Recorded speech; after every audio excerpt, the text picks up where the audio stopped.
Shalom, queridos, leitura bíblica. Hoje, dia 1º de novembro, nosso texto está em 2º dos Reis, capítulo de número 14. No segundo ano de Jeoás, filho de Jeoacás, rei de Israel, começou a reinar Amazias, filho de Joás, rei de Judá. Tinha 25 anos quando começou a reinar e 29 anos reinou em Jerusalém. E era o nome de sua mãe Jeoadã, de Jerusalém. E ele fez o que era reto aos olhos de Yahvé, ainda que não como Davi, seu pai. Fez, porém, conforme tudo quanto Joás, seu pai, fizera. Tão somente os altos se não tiraram, porque ainda o povo sacrificava e queimava incenso nos altos. Sucedeu, pois, que, sendo já o reino confirmado em sua mão, matou os seus servos que tinham matado o rei seu pai. Porém, os filhos dos matadores não matou, como está escrito no livro da lei de Moisés, no qual Yahvé deu ordem, dizendo: não matarão os pais por causa dos filhos, e os filhos não matarão por causa de seus pais, mas cada um será morto pelo seu próprio pecado. Amazias feriu a 10.000 edomitas no vale de Sal, e tomou a Selá na guerra, e ganhou e chamou o seu nome Jocteel até o dia de hoje. Então Amazias enviou mensageiros a Jeoás, filho de Jeoacás, filho de Jeú, rei de Israel, dizendo: vem, vejamo-nos face a face. Porém, Jeoás, rei de Israel, enviou a Amazias, rei de Judá, dizendo: o cardo que está no Líbano enviou ao cedro que está no Líbano, dizendo: dá tua filha por mulher a meu filho.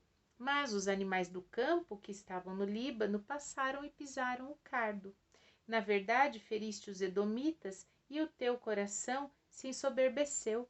Gloria-te disto e fica em tua casa. E por que te entremeterias no mal, para caíres tu e Judá contigo? Mas Amazias não o ouviu, e subiu a Jeoás, rei de Israel, e Amazias, rei de Judá, e viram-se face a face em Bet-Semes, que está em Judá. Judá foi ferido diante de Israel e fugiu cada um para sua tenda. Jeoás, rei de Israel, tomou a Amazias, rei de Judá, filho de Joás, filho de Acasias, em Bet-Semes, e veio a Jerusalém e rompeu o muro de Jerusalém, desde a porta de Efraim até a porta da esquina, 400 côvados. E tomou todo o ouro e a prata e todos os utensílios que se acharam na casa de Yahvé e nos tesouros da casa do rei, como também os reféns, e voltou para Samaria. Ora, os mais dos atos de Jeoás, o que fez e o seu poder e como pelejou contra Amazias, rei de Judá, porventura não estão escritos no livro das crônicas dos reis de Israel? E dormiu Jeoás com seus pais e foi sepultado em Samaria, junto aos reis de Israel. E Jeroboão, seu filho, reinou em seu lugar. E viveu Amazias, filho de Joás, rei de Judá, depois da morte de Jeoás, filho de Jeoacás, rei de Israel, 15 anos. Ora, os mais dos atos de Amazias, porventura não está escrito no livro das crônicas dos reis de Judá? E conspiraram contra ele em Jerusalém, e fugiu para Laquis. Porém enviaram após ele homens até Laquis, e estes o mataram ali, e trouxeram em cima de cavalos e o sepultaram em Jerusalém, junto a seus pais, na cidade de Davi. E todo o povo de Judá tomou a Azarias, que era de 16 anos, e o fizeram rei em lugar de Amazias, seu pai.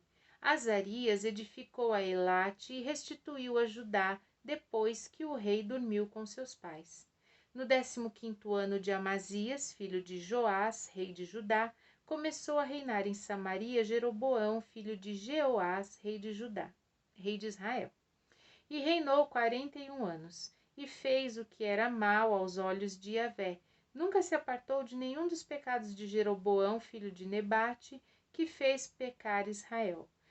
Também este restabeleceu os termos de Israel desde a entrada de Ramate até ao mar da planície, conforme a palavra de Yahvé, Deus de Israel, o qual falara pelo ministério do seu servo Jonas, filho do profeta Mitai, o qual era de Gat-Efer, porque viu Yahvé que a miséria de Israel era muito amarga e que nem havia encerrado nem livre, nem quem ajudasse a Israel. E ainda não falara Yahvé em apagar o nome de Israel de debaixo do céu. Porém, os livrou por mão de Jeroboão, filho de Jeoás. Ora, os mais dos atos de Jeroboão, quanto fez, seu poder, como pelejou e como requisitou Damasco e Ramate, pertencentes a Judá, sendo rei de Israel, porventura não estão escritos no livro das crônicas dos reis de Israel? E Jeroboão dormiu com seus pais e com os reis de Israel, e Zacarias, seu filho, reinou em seu lugar. Segunda a Timóteo, capítulo de número 4, e assim a gente encerra mais esta carta de Paulo. Conjuro-te, pois, diante de Deus e do Senhor Jesus Cristo, que há de julgar os vivos e os mortos na sua vinda e no seu reino, que pregues a palavra, instes a tempo e fora de tempo, redarguas, repreendas, exortes com toda longanimidade e doutrina, porque virá o tempo em que não sofrerão a sã doutrina, mas, tendo comichão nos ouvidos, amontoarão para si doutores conforme suas próprias concupiscências, e desviarão os ouvidos da verdade, voltando às fábulas. Mas tu, sê sóbrio em tudo, sofre as aflições, faze a obra de um evangelista e cumpre o teu ministério, porque eu já estou sendo oferecido por aspersão de sacrifício, e o tempo da minha partida está próximo. Combati o bom combate, acabei a carreira e guardei a fé. Desde agora a coroa da justiça me está guardada, a qual o Senhor, justo juiz, me dará naquele dia, e não somente a mim, mas também a todos os que amarem a sua vinda. Procura vir ter comigo depressa, porque Demas me desamparou. Amando o presente século, foi para Tessalônica, Crescente para Galácia, Tito para Dalmácia. Só Lucas está comigo. Toma Marcos e traze-o contigo, porque me é muito útil para o ministério. Também enviei Tíquico a Éfeso. Quando vieres, traze a capa que deixei em Troade, em casa de Carpo, e os livros, principalmente os pergaminhos. Alexandre, o latoeiro, causou-me muitos males. O Senhor lhe pague segundo suas obras. Tu guarda-te também dele, porque resistiu muito às nossas palavras. Ninguém me assistiu na minha primeira defesa, antes todos me desampararam. Que isto lhes não seja imputado. Mas o Senhor assistiu-me e fortaleceu-me para que por mim fosse cumprida a pregação e todos os gentios a ouvissem, e fiquei livre da boca do leão. E o Senhor me livrará de toda má obra e guardar-me-á para o seu reino celestial, a quem seja a glória para todos sempre. Amém. Saúda Prisca, Áquila, a casa de Onesíforo. Erasto ficou em Corinto, e deixei Trófimo doente em Mileto. Procura vir antes do inverno. Eubulo e Pudente, Lino e Cláudia e todos os irmãos te saúdam. O Senhor Jesus Cristo seja com o teu espírito, e a graça seja convosco. Amém. Agora Oséias, capítulo de número 7. Sarando eu a Israel, se descobriu a iniquidade de Efraim, como também as maldades de Samaria, porque praticaram a falsidade, e o ladrão entra, e a horda dos salteadores rouba cá fora. E não dizem no seu coração que eu me lembro de toda a sua maldade. Agora, pois, os cercam as suas obras, diante da minha face estão. Com a sua malícia alegram ao rei, e com as suas mentiras aos príncipes. Todos eles são adúlteros, semelhantes são ao forno aceso pelo padeiro, que cessa de atear o fogo, desde que amassou a massa, até que seja levedada. E no dia do nosso rei, os príncipes se tornaram doentes com a excitação do vinho.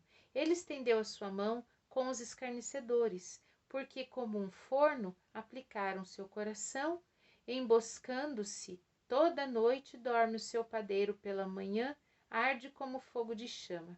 Eles serão todos quentes como um forno, e consomem os seus juízos. Todos os seus reis caem, ninguém entre eles há que me invoque. Efraim com os povos se mistura. Efraim é um bolo que não foi virado. Estrangeiros lhe devoraram a força, e ele não o sabe. Também as cãs se espalharam sobre ele, e não o sabe, e a soberba de Israel testificará em sua face. Todavia, Não voltarão para Yahvé seu Deus, nem buscarão em tudo isso, porque Efraim é como uma pomba enganada, sem entendimento, invocam o Egito e vão para a Síria.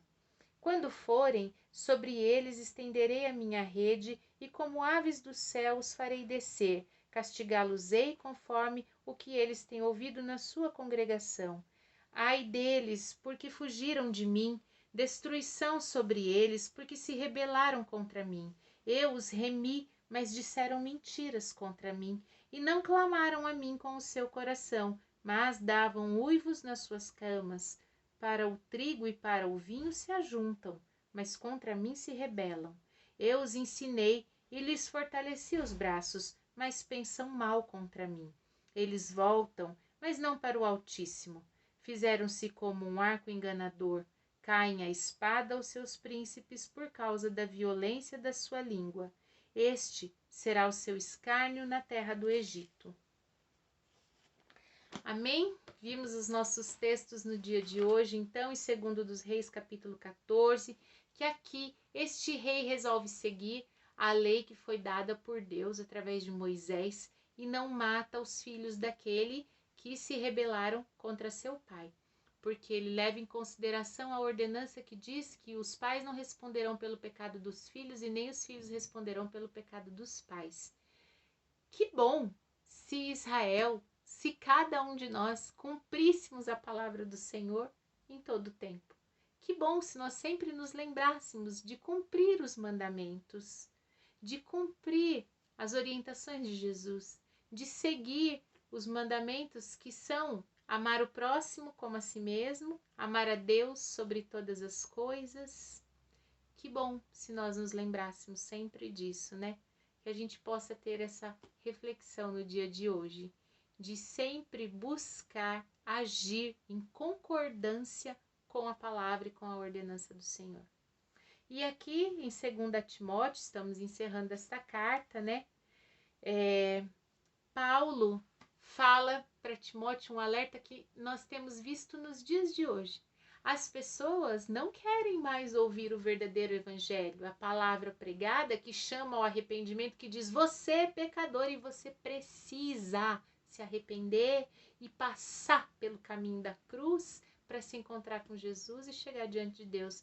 Não, hoje as pessoas estão levantando líderes que falem o que elas querem ouvir, principalmente o púlpito cheio, né, dessa coisa da ênfase no seu eu, né? Você pode, você é capaz, você é mais. Só fala do ser humano, só exalta a pessoa. O Deus soberano está ficando de lado em muitos púlpitos. A gente precisa tomar bastante cuidado, principalmente com esse coaching ministerial que está aí à solta, né? A palavra de Deus não tem nada a ver com isso, viu, gente? A palavra de Deus tem a ver em reconhecer que nós somos falhos, pequenos, miseráveis, assim como Paulo fala: se eu não tivesse a esperança da vinda do Senhor, eu seria o mais miserável dos homens. Reconhecer que o que nós temos de bom é porque vem do Senhor, é por causa do Espírito Santo que nos foi dado. E aqui em Oséias, o pecado da idolatria traz muita cegueira, né? A gente tem visto aqui capítulo após capítulo, mesmo aqueles reis que fazem o que é bom diante, o que é reto diante dos olhos de Deus, eles ainda mantêm ali um lugar de idolatria, que é aquele bosque onde o povo ainda queimava incenso. Como é difícil ter percepção das pedras de tropeço que estão em nossa vida quando nós nos dedicamos à idolatria. Idolatria, eu não estou falando só de imagens, viu? De outras denominações religiosas, não. Eu estou falando de idolatria, quem idolatra muito o seu carro, quem idolatra muito a sua casa, a sua conta bancária, seus pertences, quem idolatra muito seu corpo perfeito, um físico maravilhoso, quem idolatra muito o emprego, que dá status. Todo tipo de idolatria traz cegueira. E a palavra do Senhor diz que os ídolos serão destruídos. Nós precisamos tomar muito cuidado para não idolatrar coisas que nós não queremos ver destruídas. Então, o povo não consegue perceber que todo o mal que eles estão passando tem origem lá, a raiz está lá, na idolatria. Que o Senhor abra os nossos olhos espirituais. Amém? Vamos orar? Pai santo, maravilhoso, Deus fiel, Deus justo, Tu és, Pai, sobre todos, Tu és Deus. Não tem ninguém, nenhum nome acima do Teu, nada que se possa comparar. Tu és insondável, Tu és incomparável, Pai. E nós clamamos a Tua misericórdia sobre as nossas vidas, Pai. Livra-nos de toda cegueira.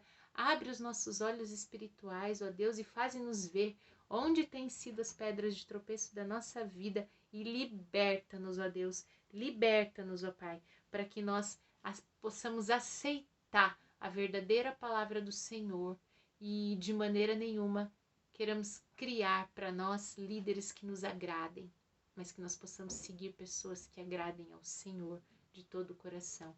É o que nós te pedimos e já agradecemos em nome de Jesus. Amém. Shalom!